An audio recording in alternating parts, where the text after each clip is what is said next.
Assalamualaikum warahmatullahi wabarakatuh. Alhamdulillahirabbil alamin wassalatu wassalamu ala asyrofil anbiya'i wal mursalin wa ala alihi washabihi ajma'in wa ba'da. Selamat datang di Muslojen. Kami mewakili atau menjadi bagian anggota dari Lembaga Basul Masail LPC Kecamatan Trojen.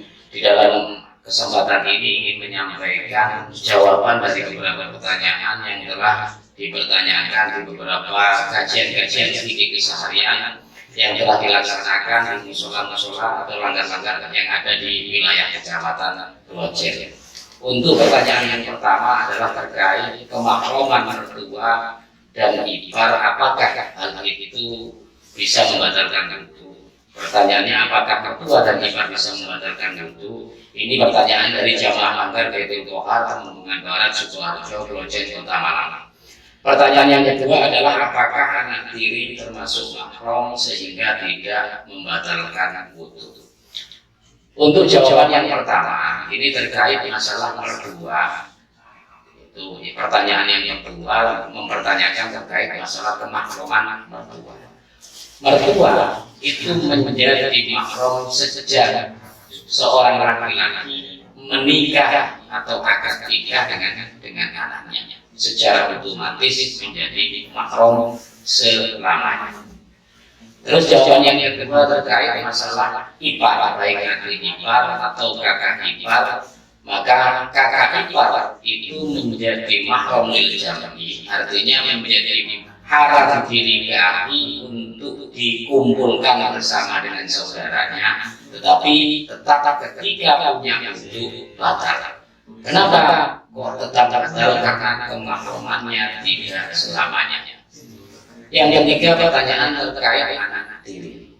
Anak tiri adalah anak yang dibawa oleh istri, bukan dengan hasil atau hasil pernikahan dengan suami sebelumnya, ataupun anak yang dilahirkan oleh si istri ketika setelah dicerai oleh suaminya. Artinya anak dengan orang lain setelah perceraian ini juga masuk kepada namanya anak tiri.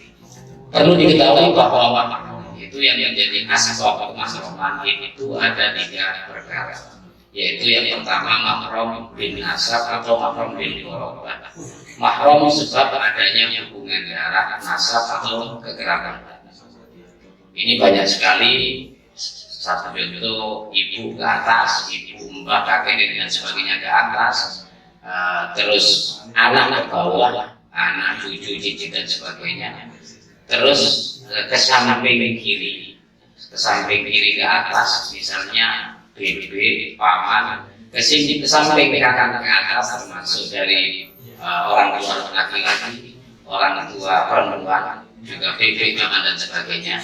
Terus ke samping ke bawah itu termasuk keponakan, anak dari saudara, baik saudara seibu, saudara seayah atau saudara sekandung. Ini semuanya mahram bin nasab. Yang kedua adalah mahram bin qurabah. Mahram bin qurabah ini sama, jadi nanti mungkin sama dengan mahram bin nasab, itu jumlahnya sama persis, cuma penyebabnya saja di dalam kitab Al-Hawi dikatakan syarat mendasar seseorang itu dikatakan roboh mahram bin qurabah ketika di dalam menyusu kepada seorang perempuan tersebut, yaitu minimal 5 kali susuan yang terpisah, dan umur dari sang bayi itu kurang dari 2 tahun.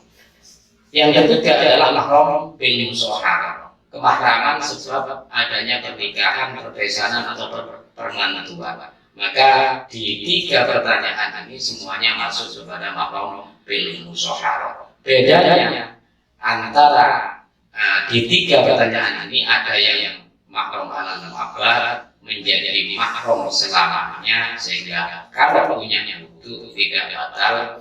Tetapi untuk kasus adik ipar atau kakak ipar ini mahram tapi tidak alal muhabbat, sehingga karena tidak menjadi mahram selamanya ketika menyentuh punya wudu itu, maka wudunya menjadi batal. Juga perlu diketahui bahwasanya sama dengan anak tiri, jadi sama statusnya dengan anak tiri, menjadi bagian daripada anak tiri adalah anaknya anak tiri, baik anak punya anak tiri itu laki-laki, misalnya punya anak tiri laki-laki, punya seorang anak perempuan, maka cucu perempuan ini, cucu tiri ini menjadi mahram kepada kakek tiri. Juga misalnya anak tirinya perempuan punya anak perempuan, maka cucu perempuan bapak tiri ini juga atau kakek tiri ini menjadi mahram kepada kakeknya. Juga ini yang terakhir, ini terkait masalah masuk kategori anak tiri. Itu adalah anaknya mantan istri. Jadi ketika ada seseorang bercerai, tidak punya anak misalnya, lalu si istri ini menikah dengan orang laki-laki lain. Nah, ketika menikah dengan orang laki-laki lain, maka anak dari hasil dengan laki-laki lain atau laki-laki yang kedua ini ketika lahir, ketika berjenis kelamin perempuan, maka ini tetap menjadi mahram bagi mantan suami atau suami yang pertama. Dengan catatan dulunya ketika menikah ini sudah pernah melaksanakan hubungan badan. Jadi kesimpulannya, kalau berdua itu otomatis menjadi mahram bagi menantunya ketika akad nikah. Ketika anak tiri itu tidak otomatis menjadi mahram ketika akad nikah, tapi syaratnya harus pernah diumuri atau berhubungan badan. Mungkin itu yang dapat kami sampaikan. Apabila ada saran, kritik, komen, dan mungkin perlu ada revisi, bisa ditulis di kolom komentar di bawah ini. Akhiran, wabillahi taufiq wal hidayah, wabillahi wal inayah. Assalamualaikum warahmatullahi wabarakatuh.